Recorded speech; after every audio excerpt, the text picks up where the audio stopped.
Hello class, welcome to the 7th lecture for the online course. I just realized that we only have 5 lectures left until the end of the semester. What a ride it has been. I hope, well, yeah, it was definitely hard times, but I hope you enjoyed some of the lectures that I did or some of the activities that we did over the semester. But for now, let's actually get on with the lecture. So today we're going to continue working on worksheet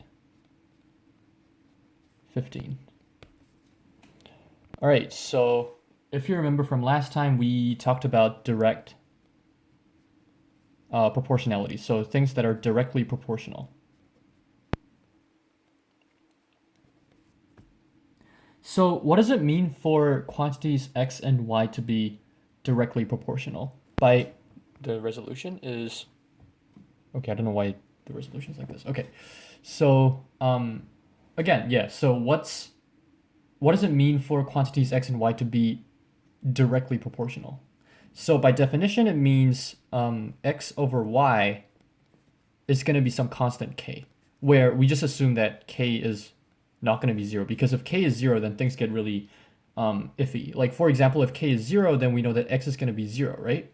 But then direct proportionality also means that y over x has to be some other constant. Well, in this case, we know that it's going to be 1 over k, right? So direct proportionality means not only x over y is a constant, it also means that y over x is a constant. And if x is 0, then things get complicated because we have to divide by 0, which is not allowed in math. So assuming that k is not equal to 0, direct proportionality means one quantity over the other is a constant. And today what we're going to talk about is inverse proportionality. Inversely proportional. All right, so for direct proportionality, we had one quantity over the other as a constant. For inverse, we have one quantity times another is going to be k. And again, just to avoid confusion or ambiguity or whatever, we are going to exclude the case where k is equal to 0. All right, so you might be confused of, oh, look, so this is like x over y, division, inverse, and then this is like multiplication, oh, direct. So this must be the direct proportionality, but it's not. I guess one good way of thinking about it is like x and y are directly proportional in a way that, like, this is just for an intuition, is not necessarily true for all of the cases, but in this case, just think of it as if x increases, in order to keep k constant, y also has to increase with x, right? So that's why x and y are directly proportional in this case. Whereas like for inversely proportional, if x increases, in order to keep k constant, y needs to decrease. So that's why they're like inversely proportional, because if one goes up, the other goes down. And again, this is just for the intuition. It's not necessarily true all the time, but I hope the intuition helps. So this is the definition of inverse proportionality. And with this, let's actually explore what this is using some of the questions. All right, so let's look at question 1 from the worksheet. Okay, so Boyle's law, you don't need to know what it is. You don't need to know what it is. It's basically from chemistry. All right, so the only equation you basically need to know is PV is equal to K.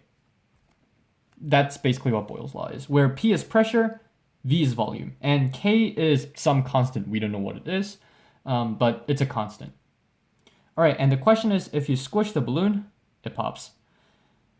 Yeah, so if you squish the balloon and decrease the volume, so if V decreases, what happens to the pressure? Okay, so if V decreases, in order to keep this K constant, P needs to increase. So the question of what happens to the pressure, does it increase or decrease? It increases. All right, and the question is, what sort of relationship is this? Yeah, so this part of the worksheet is going to be figuring out whether two quantities are going to be directly or inversely proportional. So you basically have to choose one of the two. So in this case, we know that the product of pressure and volume is a constant. So if the product of two quantities is a constant, is that direct or inverse? That is inversely proportional. Proportional. All right, so basically all you need to remember is division is direct proportionality. Multiplication. So again, division is a constant, means it's directly proportional. If a product is a constant, then it means it's inversely proportional. All right, let's have a look at question 2. So the concentration of salt water as the amount mass of salt per unit volume. So the concentration is going to be expressed as mass divided by volume. So suppose we have a cup of salt water, we leave it sitting out over time, and water starts evaporating while salt remains. Okay, so the mass is going to stay the same because the salt doesn't go anywhere. The water, so basically the volume is going to decrease because water evaporates.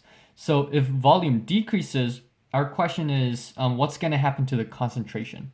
So intuitively, you can think about if water evaporates, does the salt water get saltier or less salty? The salt water gets saltier, right? So if V decreases, then the concentration has to, the concentration has to increase. So from this, describe the relationship between concentration and volume. What do you think this is? Is it directly proportional or inversely proportional? Well, if one goes down and the other goes up, it kind of looks like inversely proportional.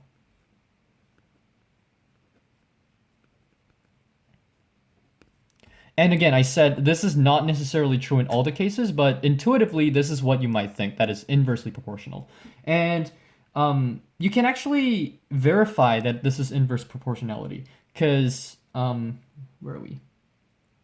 So if you think about it, the concentration is mass per volume, right? So just let's express mass as M. So the concentration is going to be mass per unit volume, so it's going to be mass divided by volume. So how do we change this equation so that we express this in terms of M? So M is going to equal, we multiply V to both sides, so M is going to equal CV. And in this problem, we said we leave it sitting out, which means the mass is not going to change at all, which means this M is going to be a constant. So in this case, we have C times V, which is a constant, which means C and V are indeed inversely proportional.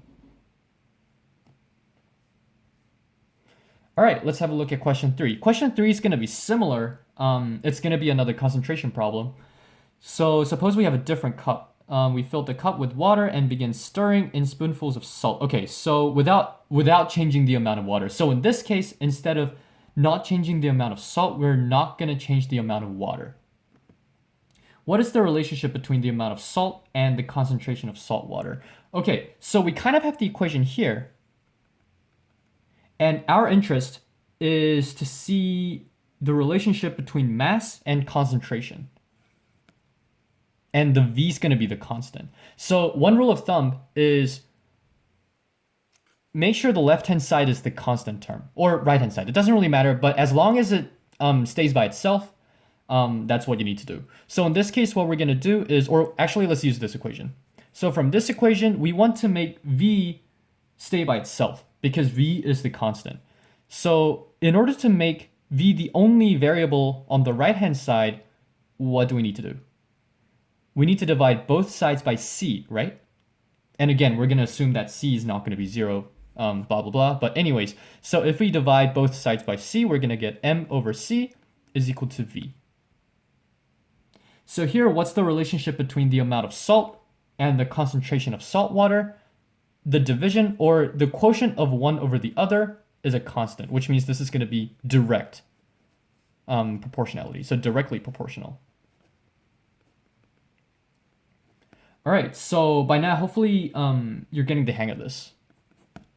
So let's look at question 4. Okay, so we plan to go for a drive. We set out from Madison and set the cruise control. Okay, Oh, so the important thing about cruise control here is when I make questions, I'm not as creative as the worksheet here. So cruise control is another way of saying the travel is going to be at a constant speed. All right, so the question is, what's the relationship between the time we drive and the distance we travel? Okay, so if you think about stuff intuitively, then you can figure out that the amount of distance that we travel, we're just going to say d, is going to be the speed multiplied by time, right? So for example, if we drive at a certain amount of speed and we travel for a certain number of time, then the product of those is going to be the distance we travel.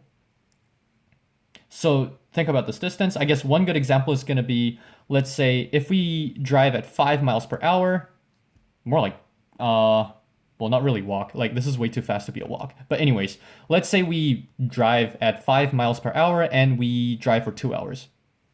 Then how much did we travel? Well, it's going to be 5 times 2, which is 10, right? Yeah, so, but by example, we kind of verified, like not fully, but we have seen that distance is going to be speed multiplied by time. All right, so now the question is, what's the relationship between time we drive, so t, and the distance we travel, d and t? All right, so from this, you can either say, oh, this is in the form y is equal to mx, so this is direct proportionality. Or if you want to use the equation, oh, sorry, not the equation, the definition, then what it's going to be is we're going to divide both sides by t so that we get d over t is equal to s. So here we have the division, or the quotient is a constant, so this is a direct proportional. Let's see if I can spell. All right, so that was question 4. Question 5. Okay, question 5, the second part of the question asks you to graph these relationships. I would suggest you to plot the points first and then connect them. Not necessarily by a line, but then make sure the curves are either a line or like just one straight line or a smooth curve, like a curve that looks nice. So question 5, decide whether the following relationships between x and y are directly or inversely proportional. Okay, so we talked about how direct is going to be division is constant. Oh, I'm just kind of out of the page. Yeah, direct proportionality means the division is constant, and then inverse proportion means the product is going to be a constant. And again, product means multiplication. All right, so let's have a look. Let's look at the first one. Okay, first one, let's have a look at the division first. So let's look at x divided by y. So x divided by y, let's actually draw a table that looks like this. So we have 1, 12, 2, 6, 3, 4, 4, 3. All right, and the quantities we're interested in are x over y and x times y. Sorry, I kind of like squished it in. But x over y. Okay, so let's have a look at x over y. This is going to be 1/12. The next quantity is going to be 2 over 6, which is, if you simplify, you're going to get 1/3. Is 1/12 equal to 1/3? Obviously not. Like 1/12 is much smaller than 1/3. So looking at this, x over y is not going to be a constant, which means we know that x and y are not going to be directly proportional. Let's actually check if they're going to be inversely proportional. So what we're interested in is the product of quantities x and y. So in the first column, we have 1 times 12, which is 12. We have 2 times 6, which is 12. 3 times 4, which is 12. And 4 times 3 is 12. So as you can see, the product is going to be a constant. So x and y are indeed in inverse proportion. So they're inversely proportional. All right, so that was 1. You can basically do the same thing for questions 2, 3, and 4. For question 2, you can actually see that x over y is going to be some constant half. So from this, we can see that it's direct proportional. Directly proportional. Proportional.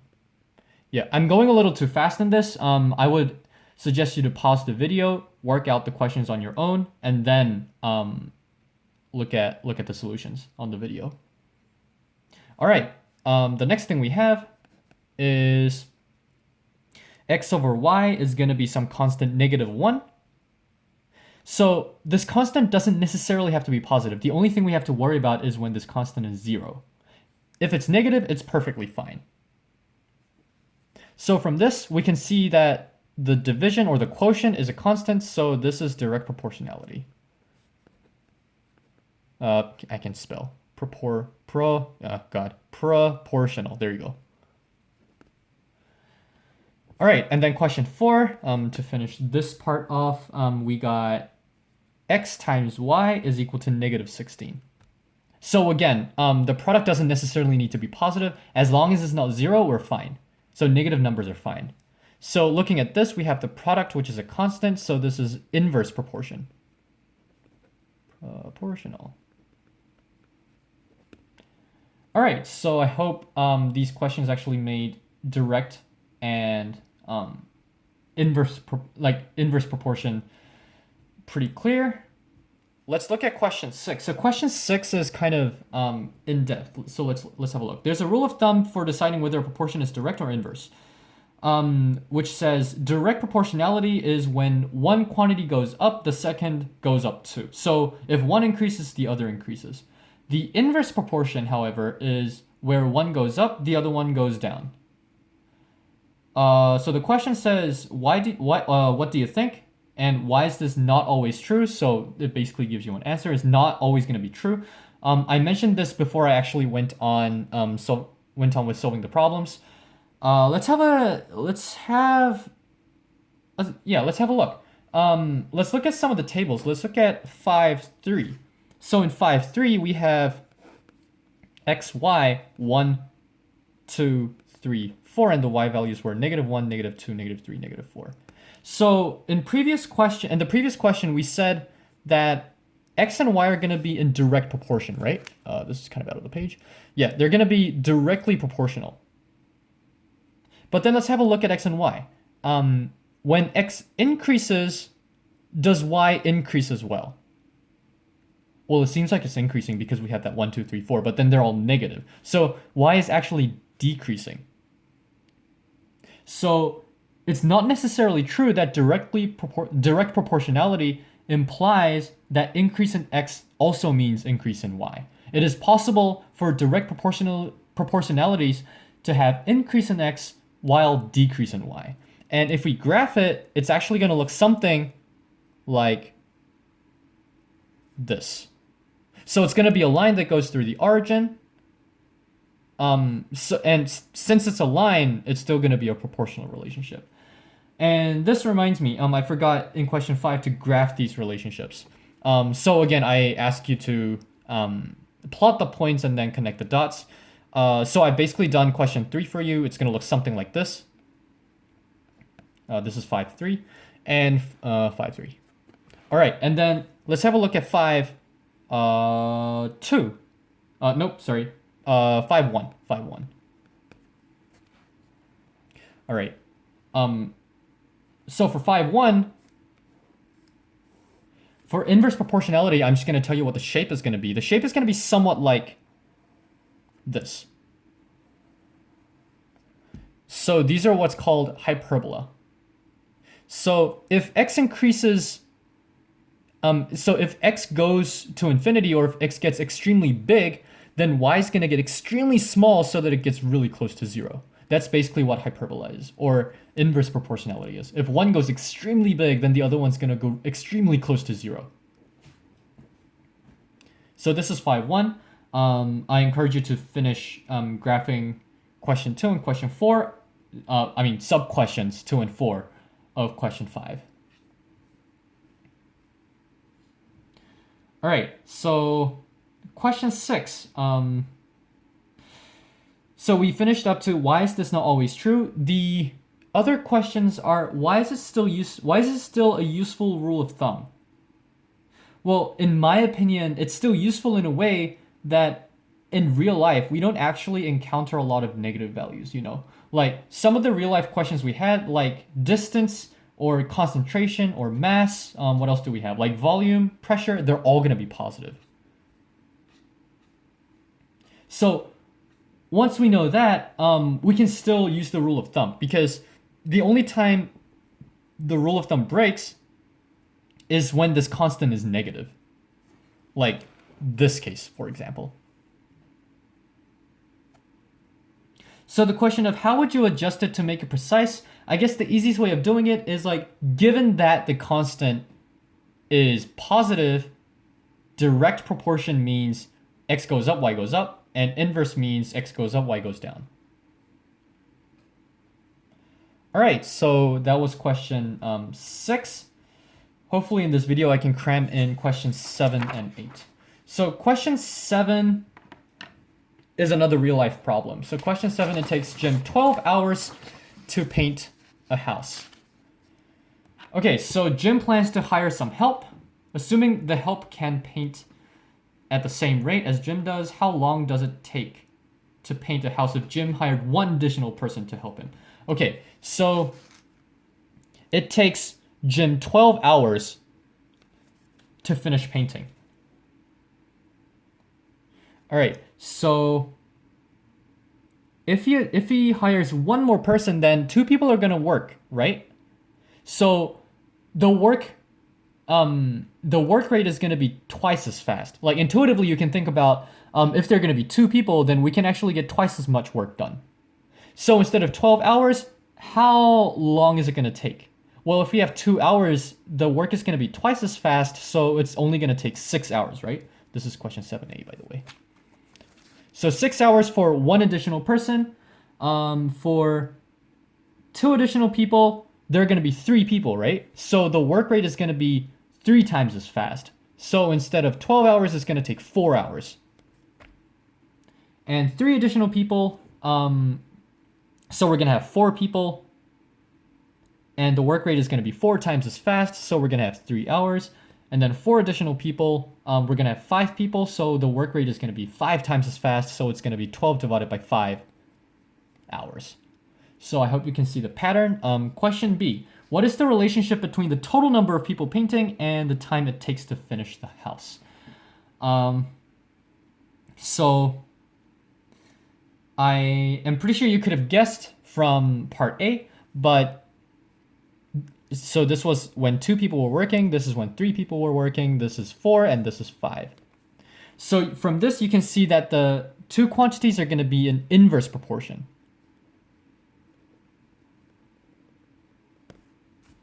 One good way of solving these type of problems is, what's the constant in this question? It's the 12 hours, right? So the time it takes to finish painting the house is 12 hours. It's a constant.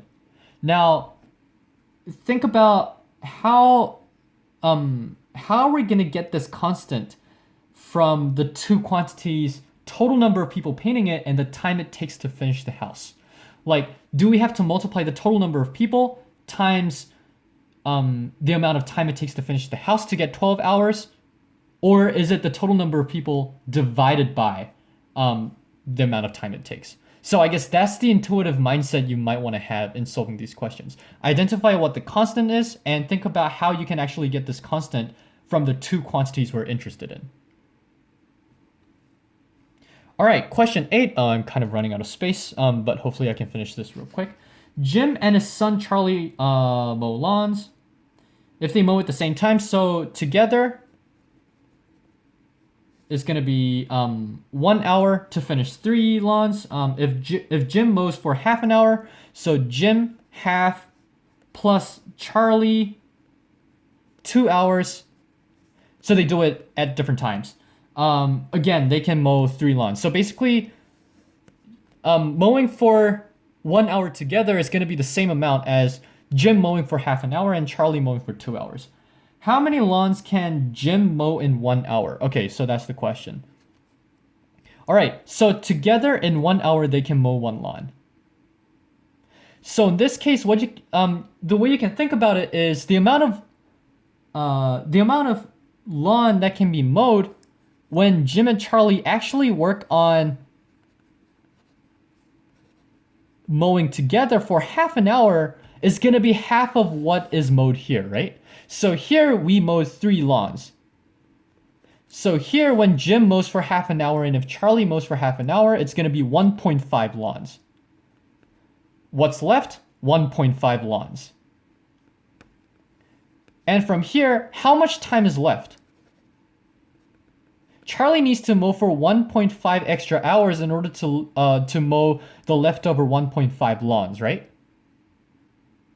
So from here, we can actually deduce that Charlie mowing for 1 hour is going to complete 1 lawn.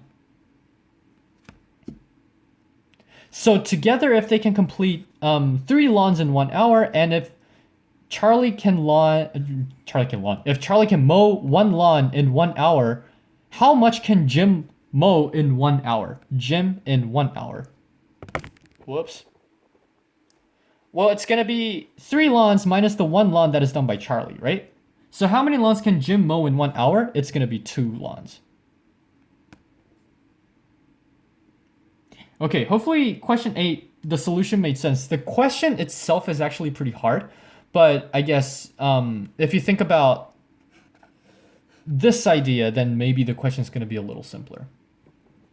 All right, I'm going to work on the last part of worksheet 15 in the next video, so see you soon.